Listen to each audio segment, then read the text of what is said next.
ஆசையாயிருக்கிறதே இது போல் வாழ்ந்திடவே.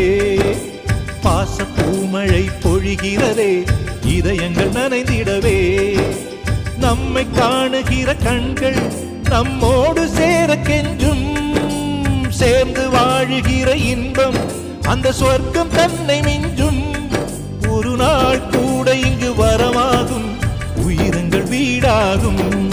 சுகமாய் என்றும் இங்கு விளையாடும் நிரந்தர ஆனந்தம்.